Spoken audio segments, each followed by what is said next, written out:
Friends, पिछले video में हम लोगों ने स्थिति कल्प के अंतर्गत आने वाले 3 चक्र पंचम, षष्ठ और सप्तम का अर्चन किया था।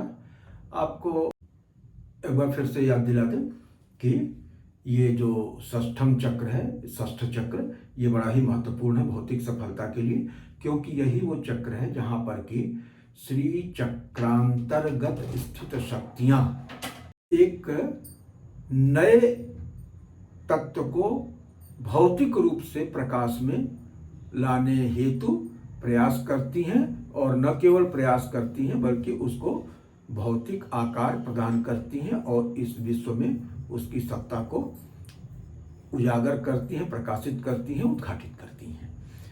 तो जब भी अव्यक्त ऐश्वर्य को भौतिक रूप से व्यक्त करने की बात आती है, इस तरह का प्रश्न आता है, तो वहाँ पर इस षष्ठ आवरण का अर्चन बंधन बहुत ही महत्वपूर्ण हो जाता है। ये एक बहुत ही गुह्य सूत्र है जो आप लोगों को मैं अपने गुरु की कृपा के परिणाम स्वरूप प्रदान कर रहा हूँ। तो ये आपके लिए बहुत ही उपयोगी सिद्ध होगा। जीवन में सफलता पाने का, ऐश्वर्य पाने का ये बहुत बड़ा सूत्र है। सप्तम आवरण जो है वो इसके ऊपर आ जाता है। अब यहाँ से जो है वो बुद्धि का क्षेत्र, अंतःकरण का क्षेत्र शुरू होता है। तो ये बुद्धि को, मन को, बुद्धि को, अहंकार को, इसको सही दिशा देने का काम करने वाला है। और जब बुद्धि सही रहेगी तो सभी तरह के विघ्न अपने आप नष्ट हो जाते हैं, और बुद्धि सही नहीं रहने पर नाना प्रकार के उत्पाद स्वभावतः होते रहते हैं। जब बुद्धि हमारी व्यवस्थित रहती है, शांत रहती है, तो वो सही निर्णय कर पाती है, सही एनालिसिस कर पाती है, सही ढंग से चीज़ों को देख पाती है, और इसके परिणाम स्वरूप नाना प्रकार के उपद्रवों का शमन स्वतः हो जाता है।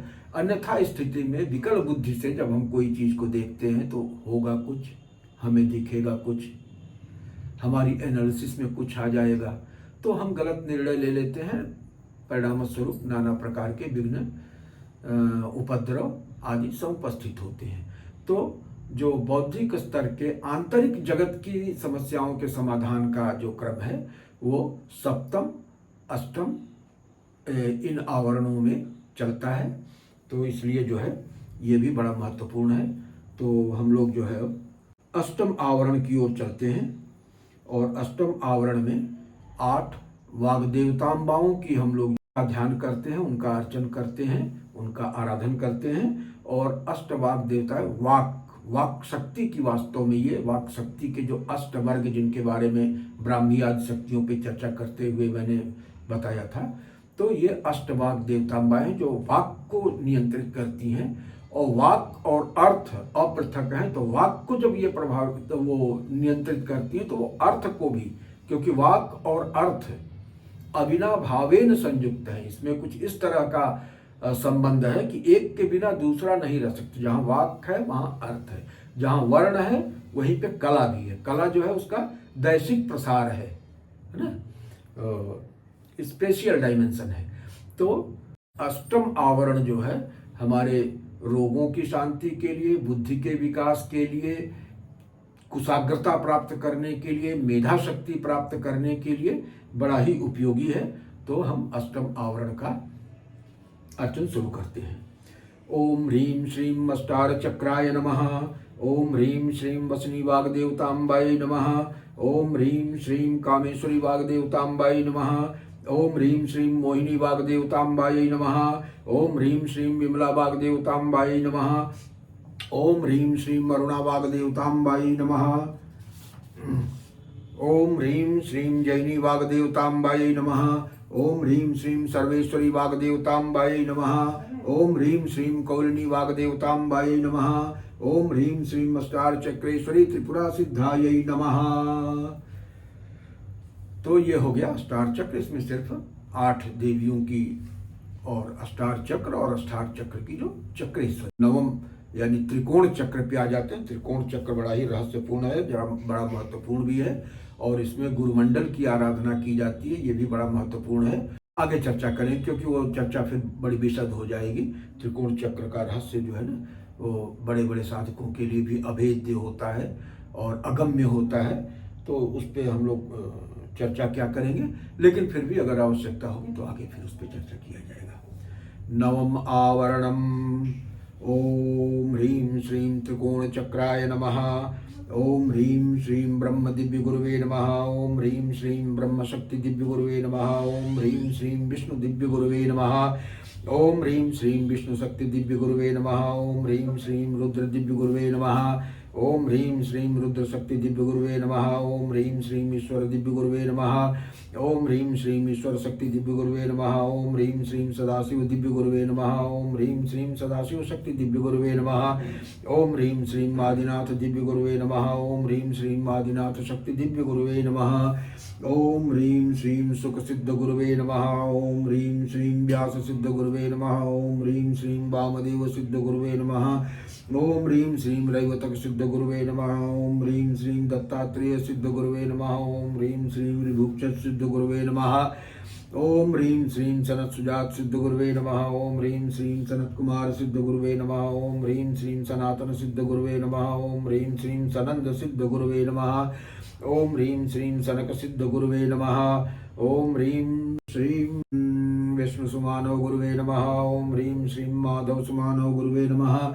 ओम ह्रीं श्रीं महेंद्र सुमानव गुरुवे नमः। ओम ह्रीं श्रीं भास्कर सुमानव गुरुवे नमः।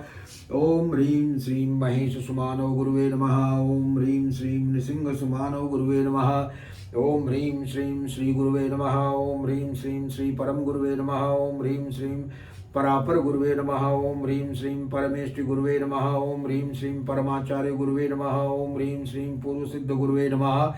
ओम ह्रीं श्रीं आदि सिद्ध गुरुवे नमः। ओम ह्रीं श्रीं श्री दक्षिणामूर्ति गुरुवे नमः। ओम ह्रीं श्रीं हृदय देव्यै नमः। ओम ह्रीं श्रीं शिरो देव्यै नमः। ओम ह्रीं श्रीं शिखा देव्यै नमः। ओम ह्रीं श्रीं कवच देव्यै नमः। ओम ह्रीं श्रीं नेत्र देव्यै नमः। ओम ह्रीं श्रीं वस्त्र देव्यै नमः। ओम ह्रीं श्रीं षोडशी तिथि नित्याकलायै नमः। ओम ह्रीं श्रीं सप्तदशी नित्याकलायै नमः। ओम ह्रीं श्रीं अष्टादशी नित्याकलायै नमः। ओम ह्रीं श्रीं जिह्वण बाण शक्तये नमः। ओम ह्रीं श्रीं मोहन चाप शक्तये नमः। ओम ह्रीं श्रीं वशीकरण पाश शक्तये नमः। ओम ह्रीं श्रीं स्तंभन अंकुश शक्तये नमः। ओम ह्रीं श्रीं कामेश्वरी पीठ शक्तये नमः। ओम ह्रीं श्रीं वज्रेश्वरी पीठ शक्तये नमः। ओम ह्रीं श्रीं भगमालिनी पीठ शक्तये नमः। ओम ह्रीं श्रीं त्रिकोण चक्रेश्वरी श्री त्रिपुरांबिकायै नमः। तो ये हो गया त्रिकोण चक्र का, जिसमें मुख्य रूप से गुरुमंडल की आराधना की जाती है। 3 प्रकार के गुरु हैं उसमें, सिद्धौघ, दिव्यौघ, सिद्धौघ और सुमानवौघ। और उसके बाद फिर स्वगुरु आते हैं। स्वगुरु के बाद श्री दक्षिणामूर्ति गुरु आते हैं। तो ये गुरुक्रम है। गुरुक्रम के बाद फिर उसमें जो है षडंग देवियां हैं, जिनका हम लोग न्यास करते हैं। और उसके बाद फिर तिथि कला है और नित्या कला है। और उसके बाद फिर भगवती के आयुधों का भी इसमें जो है वो किया जाता है। 4 आयुधों की वंदना की जाती है। और उसके बाद फिर 3 पीठ शक्तियां हैं और चक्रेश्वरी का किया जाता है। तदनंतर जो है वो 10वें आवरण का अर्चन हम लोग करेंगे। 10वां आवरण भी अपने आप में बिंदु चक्र बहुत ही महत्वपूर्ण है। और इसकी स्थिति बैंदवम ब्रह्मरंध्रे च, ब्रह्मरंध्र में बैंदव चक्र की है। तो ब्रह्मरंध्र तक की साधना जो है सप्त धातु के हिसाब से जो सर्वोत्कृष्ट धातु है, जिसको वाइटल फ्लूइड या शुक्र कहते हैं, उस धातु से संबंधित है ये। तो चलते हैं इसमें। ओम ह्रीं श्रीं बिंदु चक्राय नमः। ओम ह्रीं श्रीं रति देव्यै नमः। ओम ह्रीं श्रीं प्रीति देव्यै नमः। ओम ह्रीं श्रीं मनोभवा देव्यै नमः। ओम ह्रीं श्रीं द्राविणी देव्यै नमः। ओम ह्रीं श्रीं क्षोभिणी देव्यै नमः। ओम ह्रीं श्रीं वशीकरणी देव्यै नमः। ओम ह्रीं श्रीं आकर्षिणी देव्यै नमः। ओम ह्रीं श्रीं सुमीनकेतना देव्यै नमः। ओम ह्रीं श्रीं सुभगा देव्यै नमः।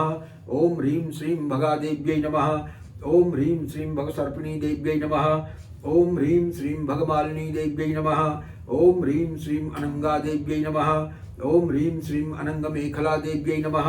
ओम ह्रीं श्रीं अनंग मदनातुरा देव्यै नमः। ओम ह्रीं श्रीं बिंदु चक्रेश्वरी त्रिपुर भैरव्यै नमः। ओम तृतीय कल्पम, तो ये अष्टम, नवम और दसम, ये 3 आवरणों को मिला करके संहार चक्र कहा जाता है। और संहार का मतलब दुर्वृत्तियों का संहार है। जो भी विकार आ गए हैं सृष्टि प्रक्रिया में, वियर एंड टियर आ गया है गति के परिणाम स्वरूप, तो उन विकारों के समन का ये प्रकरण है।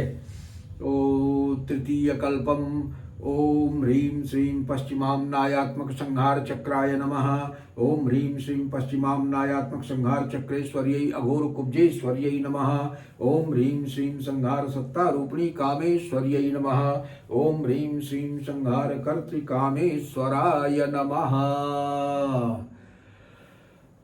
तो इस वीडियो को यहीं पे विराम देते हैं और फिर उसके बाद हम लोग जो है एकादश आवरण से षोडश आवरण तक, और इस बीच में 2 कल्प भी आते हैं, इन पे अगले सीरीज में जो है इस पे हम लोग देखते हैं।